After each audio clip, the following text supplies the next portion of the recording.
Hello, and welcome to Capital Compass. We are the official podcast in the New York State Catholic Conference. I'm your host, Gillian. Today, in episode 22, I'll be talking with Molly Sheahan, Associate Director for Respect Life and Family Advocacy for the California Catholic Conference, about California's Proposition 1 and being pro-life in blue states.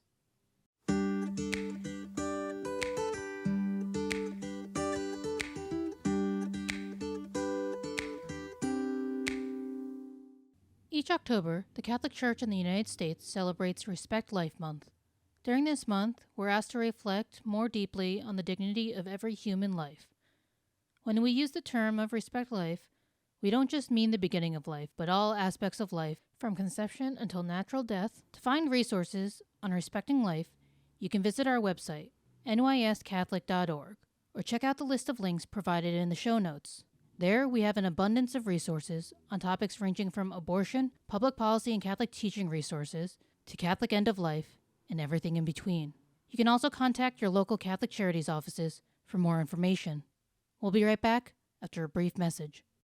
Are you interested in staying up to date with New York State legislation pertinent to the Catholic Church? Do you want your Catholic voice to be heard? Sign up for the Catholic Action Network by going to our website at nyscatholic.org/action-center or texting CAN to 50457. Again, CAN, C-A-N, to 50457. Today, Molly Sheahan joins us on the show. Molly is the Associate Director for Respect Life and Family Advocacy for the California Catholic Conference. She has had extensive experience in lobbying pro-life policy, foster care, human trafficking, domestic violence, bioethics, disability rights, elder care, and the death penalty. Additionally, Molly speaks nationally on human dignity concerns and is the founder of We Are Pro-Life Women, a new media movement highlighting the stories of underrepresented pro-life women. So, in honor of Respect Life Month, we'll be chatting about California's Proposition 1 and being pro-life in blue states. So welcome. Thank you so much for having me, Gillian. It's a pleasure to be with you. All right, so let's start out with this one right off the bat. Many New Yorkers probably don't know what Proposition 1 is, but what is it and why should people outside of California care? So Proposition 1 is our ballot initiative on the ballot this November for Californians. We'll be voting on it November 8th, and it would enshrine a right to abortion in our state constitution that is completely unrestricted. So through all 9 months of pregnancy without limit, removing any common sense protections for viable unborn children, including if the mom and baby are healthy. So, and it would be paid for by tax dollars. So unrestricted right to abortion paid for by tax dollars, even on healthy moms and healthy babies, all the way to the 9th month of pregnancy. It's just extreme. And unlike anything we've seen before, it could set a national precedent if it is to pass. And it would make it almost impossible for us to pass any laws, common sense laws, restricting abortion in the future. I know you guys have been doing a lot, but can you talk about some of the actions the California Catholic Conference is taking to oppose Prop 1 in your state and what Catholics across the country can do? Yeah, here at the Catholic Conference, we're part of the coalition that is fighting Proposition 1, and the coalition's running a really robust social media campaign, really focusing on that grassroots efforts through diverse coalition of leaders of different faiths, of no faith. But for the Catholic Conference in particular, we're focusing on activating Catholics. So we've shared bulletin announcements and flyers and cue cards in English, Spanish, Korean, Chinese, and Vietnamese for all of our folks across the state. We have our bishops are leading us in a novena that ends on October 7th for the Feast of Our Lady of Victory, Our Lady of the Rosary, for the defeat of Proposition 1. And it's been really amazing, the outpouring of tens of thousands of people praying that novena with us here in California and around the country. So even if you don't have a chance to participate in the novena, if you want to pray the novena prayer, that would be amazing for you to support. And then also just getting the word out for your California folks, if you can let them know what Proposition 1 does. A lot of California voters do not know that Proposition 1 would allow late-term abortion paid for by tax dollars. That's what this proposition would do. And the majority of Californians are opposed to it, just like the majority of Americans are opposed to that. That's just too extreme, even for a progressive state like ours. So, with Proposition 1 going to voters in November, California could be in a very similar situation as New York State is in regarding abortion laws. So, can you kind of explain to our listeners why we're trying to stop this and why extreme abortion laws, such as the ones proposed and the ones in place in New York, are so dangerous? It really focuses on what the impact these laws have. So here in California right now, abortions are legal up until the time of viability, and then after that for the life and health of the mother. This would remove even that protection. It creates a number of different issues for California women. So at first, it would allow late-term abortion on healthy babies, which the majority of Californians and a majority of Americans are opposed to. But it also would require the removal of doctors from these decisions because California allows for nurse practitioners and nurse midwives to be able to perform abortions. It could potentially allow non-practitioners, non-doctors to be able to perform these late-term abortions. It removes that conversation. So that creates a real concern for the health of women. California is also inviting people from other states to come to California for these late-term abortions. And that really is a coercive effect of the state to say that the offer that we have for you is we will pay for your abortion as well as for your travel, your Uber, your flight, your hotel, your childcare while you have the abortion. But if you want to choose to be a parent, you want to be a mother, you don't get those same kinds of supports. You don't get the ability to drive your child to childcare. Your gas money will not be reimbursed.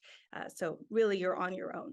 So it creates this coercive power of the state to say that the only offer that really is presented and that's really available for women is late-term abortion. And that's just not okay for women. Women deserve equitable support when they choose to be mothers. Exactly. Governor Gavin Newsom, similar to our governor in New York, Kathy Hochul, seemed to be putting a lot of emphasis on abortion and, so-called sanctuary state for abortion.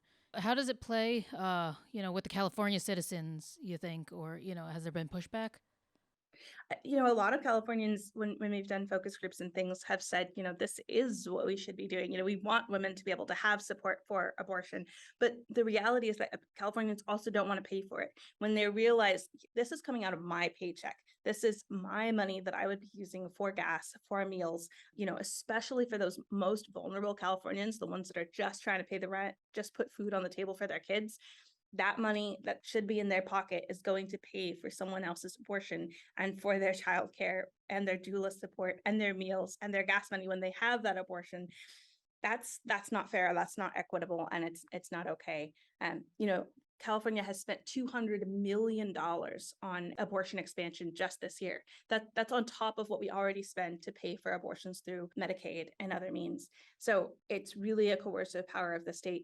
And the impact of that is that the governor has said in vetoing a number of bills that would have helped mothers, he has said, no, we can't do expanded perinatal care for moms on Medicaid, to pay for those additional visits and screenings. We don't have that money in the budget. No, we can't pay for universal doulas that help Black mothers, especially to be able to have healthy births.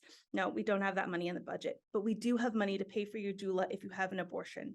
We do have money to pay for the training of physicians and non-physicians to perform abortions, but we don't have money to pay to train an increase in mental health workforce here in California. It's this focus of abortion is the only thing that we're going to really provide, and we're not going to provide these other supports that are directly affected and directly support moms and babies. Exactly. Our New York State bishops put out a statement a few months ago about how obviously we are against abortion, but we also want to be helping these mothers. There needs to be a solution. Yeah, I'm very proud to say our California bishops have done the same. That the bishops have come together, all 12 of them across the state, to say, look, what we need to do is to say we stand by our sisters, we support women, children, and families, and we have a different vision from California. Back on December 8th of last year, California's Future of Abortion Council wrote suggestions on how the state could expand abortion access, and many of those have now gone into effect through the legislature. And the bishops have said, no, that is not our vision. Our vision is not one where we only offer the choice of abortion from the state, that when women choose to be mothers, we need to make sure that they have expanded paid family leave, that they need to be able to find housing and rent assistance, that if they are incarcerated, that they should be able to have parenting classes and additional visiting hours so they can bond with their children, that children in foster care should be able to have an easier time finding connections to their biological families and maintaining those familial ties. and that mothers, when they need support for those prenatal appointments, those postpartum appointments, that equitable access to healthcare for all Californians, that these are the things that we should be focusing our money on, because this is the stuff that would make Californians be able to thrive and succeed and help our families to really grow and thrive here in California. It's a big thing we want in New York State too, and I have a feeling it's also nationwide. It's so needed. Our families really are struggling. We know this. We've seen this, especially post-pandemic. And so to really focus in on saying what do families need?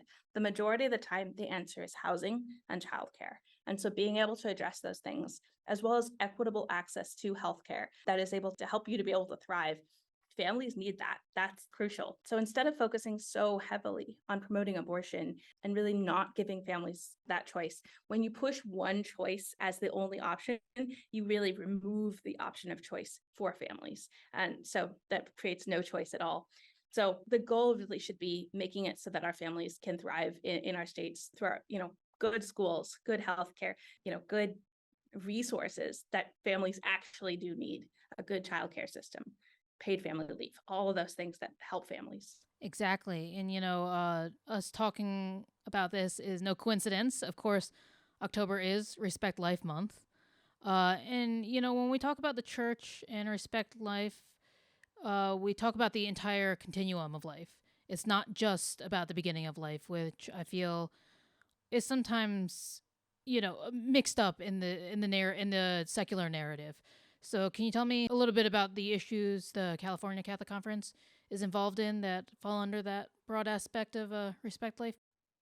Yeah. So, when we talk about respect life, the old adage that it's womb to tomb really is true. At every single stage of life, every human being has dignity. Every human being is valuable and loved by God. And so our call is really to support a person throughout the lifespan, right? So from the unborn child to the child who is born and is in early education, to the child in foster care, to our families that are really struggling, to the immigrants crossing our borders and coming into our states who, are really trying to find a better life for their families, survivors of human trafficking, those at the end of life, right? Those who are incarcerated and need additional services so that they can be rehabilitated and engage in restorative justice.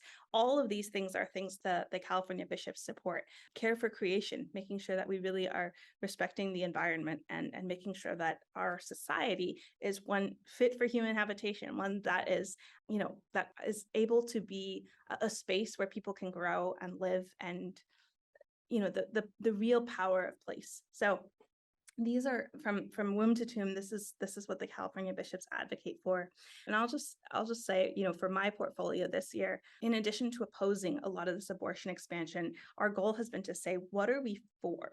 We are for paid family leave, and we were able to pass an expansion, a paid family leave that helps the lowest wage workers who before weren't able to take time off because they didn't have enough funds to be able to do so. We were able to pass support for homeless families and homeless pregnant women who before have not been prioritized under our state's welfare system, that these families are the most vulnerable and they deserve to be able to have a safe place to sleep at night as a family unit that keeps them together. We, have really supported things that will help foster youth to be able to maintain those family ties and make sure that there's the hope for reunification, especially for our poorest families in the state. So all of these different things that benefit families, that benefit children, that's really the goal of good policy, is to make sure that our citizens are able to live full lives and live the lives that God intends for them, really fulfill their vocation to love. That's what the bishops support. Now, in the church, we do say womb to tomb. And kind of going off of that, in New York State, because they have so many pro abortion laws in place now, coming into this 2023 legislative session, we are a little worried that they're going to start coming towards the end of life. Now, California has legalized assisted suicide. So, what has been that impact in California? So we've seen over time the number of people utilizing assisted suicide has increased. Right now, the majority tend to be older white males, but our concern is that a lot of the data that California collects about assisted suicide is not shared. So it's collected by the state and then it's destroyed within a few years. A lot of the data is just not published. And so while we do know some things about who is utilizing the law and taking assisted suicide drugs, we don't know a lot of the things about who they are, about whether there was someone present when they died, about whether the person has a disability or is, particularly part of a vulnerable group. We don't know a lot of those things, even though that data is collected. So one of our goals is to say we need to know exactly who is taking these drugs to make sure that the safeguards that have been suggested are actually being utilized. We've also seen that there's been some advocacy groups saying, well, this needs to be expanded to people with Alzheimer's, people with dementia, people who have a serious illness that's not necessarily terminal. So the very safeguards that have been instituted around assisted suicide that have been promised to say, no, this is only for people with 6 months to live. Well, a lot of the advocacy is going towards, no, we want to expand it and remove those very safeguards. We saw a couple of years ago, there was a bill to require doctors to provide assisted suicide contrary to their conscience, and even to, note that in the chart. And that was just struck down by the courts, because if a doctor does not want to do that, they should not be forced to do so contrary to their conscience.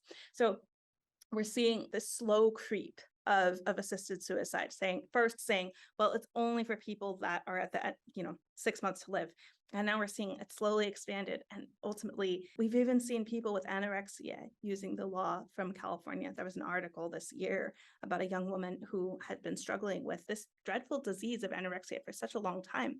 And she was able to be helped to utilize assisted suicide. So it's tragic, instead of really making sure that this very vulnerable person gets the health care that she deserves so that she can be able to recover, encouraging her that her only option is assisted suicide. It's a tragedy, and it's something that should not take place. So I think that the concern really is that when we talk about how, here in California, we do have this, but there are safeguards. There's now a push to remove those very safeguards as if they are barriers to this law, which means that they were never safeguards to begin with. Yeah, I think our New York State listeners really need to listen to this, because if this comes up in our legislative session, a lot of the time, if you notice, California legislation and New York kind of bounce back and forth, and they get a lot of their they share a lot of the same ideas. So if something starts in California, it'll probably go to New York, something similar, or vice versa. So it's something we really need to listen to and watch out for. Yeah, it could be a risk for your state, especially for the most vulnerable New Yorkers, right? So here in California, the people that are, and what we've seen across the country in states that have legalized assisted suicide, is that this is often encouraged as an option for the most vulnerable who are not able to afford to pay for healthcare or who don't have equitable access to excellent healthcare. It's encouraged for people who, are not able to get good palliative care to manage their symptoms. And it's simply a rejection of what should be provided, which is excellent palliative care, excellent health care, hospice care for those that are at the end stages, excellent mental health care for those who are experiencing depression. Here in California, we don't know how many people have experienced a depressive episode prior to accessing assisted suicide drugs. And that places such a risk that the people that are accessing these drugs and utilizing them are people that do have mental illness. And clearly that is the case if someone with anorexia was able to access these drugs. So it's a real risk, and these are real people with real lives and real experiences who deserve to be protected from this kind of aggressive law that is contrary to the dignity of the human person. You said that perfectly. Switching a little bit. As an outsider, California seems like a very secular state. Even more so than New York. I don't know, obviously different sides of the coast, but you guys seem to have a very large Latino population. From what I read, more than 15 million of your residents identify as Latino. So can you talk a little bit about the Latino presence in California in terms of, sustaining and enriching the church? So Latinos are the church in California. So we have 12 million Catholics in California. So we are about a third of the state is Catholic, which is stunning. That that's not even including the numerous Christians in the state. So with very, very large Catholic presence, but that Catholic presence is Latino, and it influences every single aspect of California. Our celebrations for Our Lady of Guadalupe are massive. And it's just part of the fabric of the church that we celebrate her because she is our mother. We have the history of the California missions. So the names of our cities throughout the state are named after saints, and they're in Spanish. You attend a lot of events, especially in Los Angeles, and the event will be bilingual. It just is. And, our masses are in Spanish. And that influence of Latino Catholics is such a gift to our church because there is such a strong value of family and of culture that Latinos bring into the church. This desire that I want my family to succeed, I want my family to thrive, that the tide that rises is one that rises with the entire family, that we are united and we're connected. And so I see that as a richness that is brought into the church by our Latino community that I haven't encountered anywhere else in the country to this extent. And when I leave California, I miss it because I love it. But I think that's important that you talked about very much the family unit within the Latino community and kind of circling back with abortion and everything in terms of respect life. The family unit is very important and something that the Catholic Church tries to emphasize. Absolutely. And for the Latino community, for our Mexicans, our Salvadorans, our numerous different communities, this is something that just is. It's a value that we don't have abortions because no, you're my daughter, you're my sister, and you're part of my family, right? So we'll help you.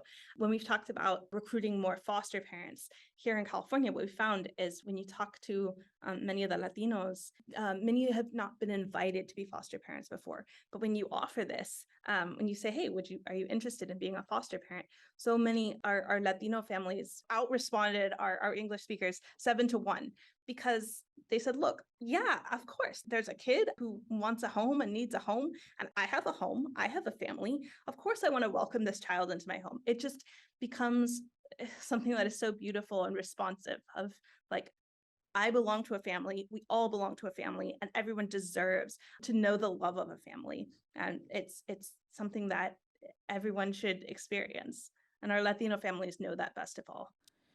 So you've been working for the Catholic Church a little longer than me, and you're also the Associate Director of Respect Life and Family Advocacy, as opposed to my media and advocacy over here in New York.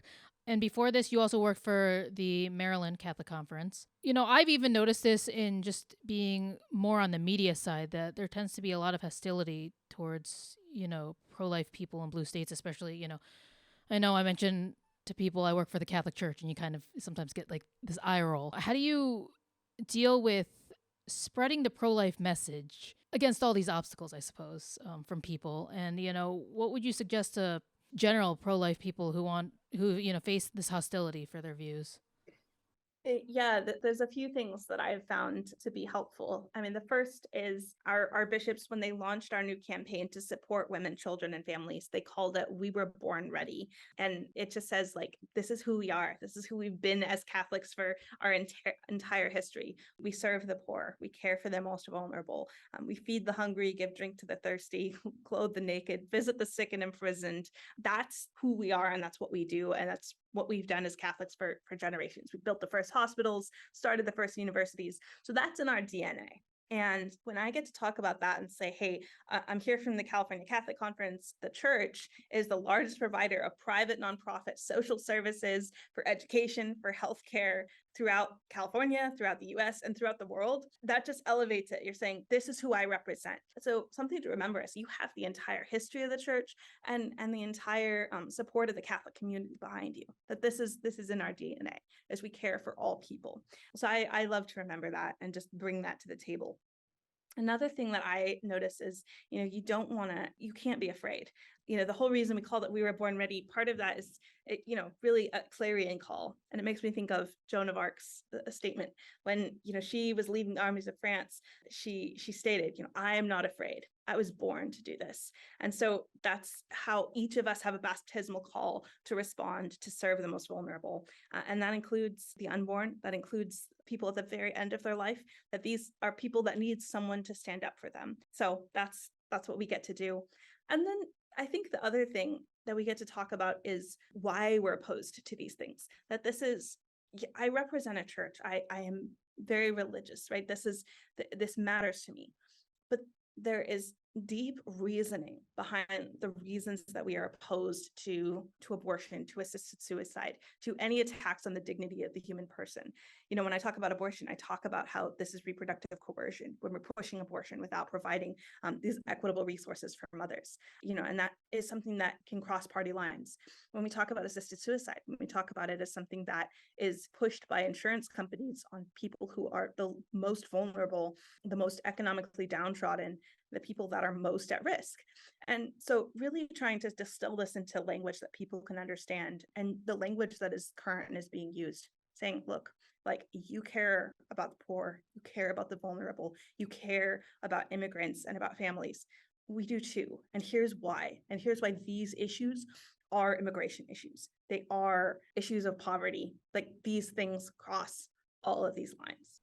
That's an excellent point. And I think, we'll be talking about this on our podcast more as we get closer to the November election.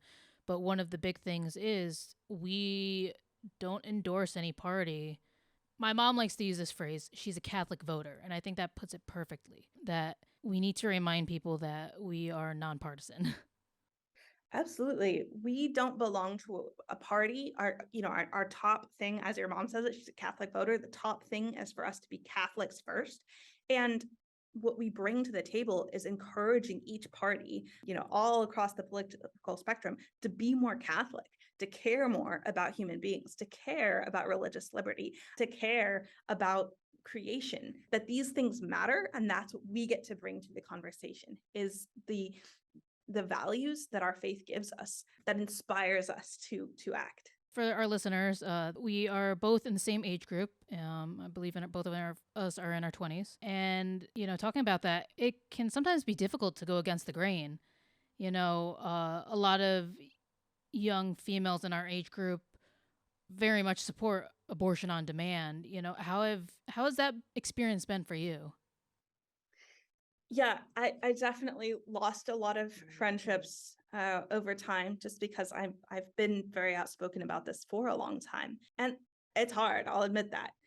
But there's also this desire to say, I, as a woman, am deeply offended at the pressure to support abortion, as if that's the only thing that women are allowed to advocate for. It's deeply offensive, and honestly, it's misogynistic to say that the only option for women is abortion, something that is violent, something that has been battled about here in the United States for so long. So I reject that. And I just say, no, like, I know the value of every single human being. I've discovered that for myself. And so I have the opportunity and the responsibility to speak up, to say, I reject aggressive violence, including the violence of abortion, the violence of assisted suicide, and that these things do not solve poverty. They do not solve homelessness. They do not solve domestic violence. After the abortion, a woman is still in those same situations. After assisted suicide, the person is no more. Their struggles have not ceased. The person has ceased.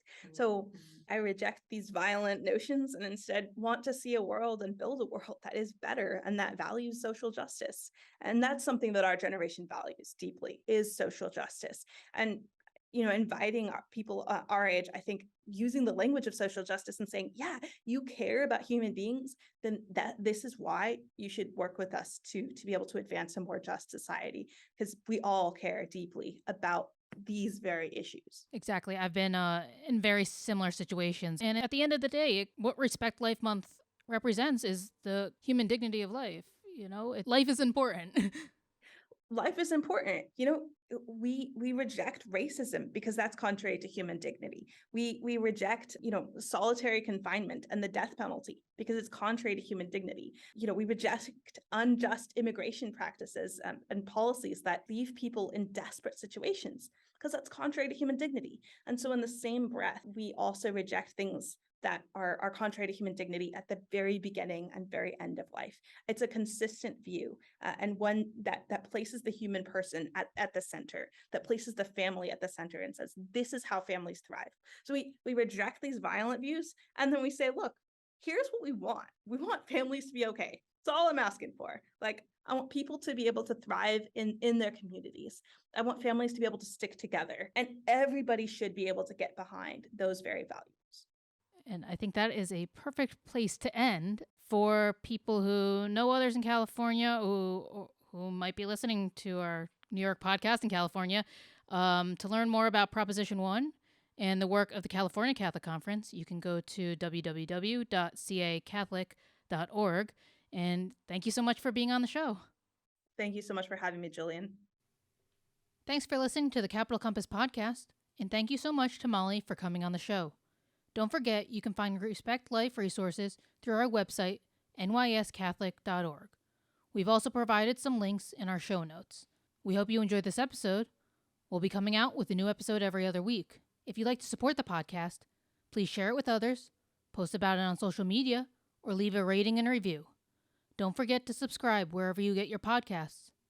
To catch all the latest from the conference, you can follow us on Instagram and Twitter at NYS Catholic Conf and on Facebook at NYS Catholic Conference. Thanks again, and God bless.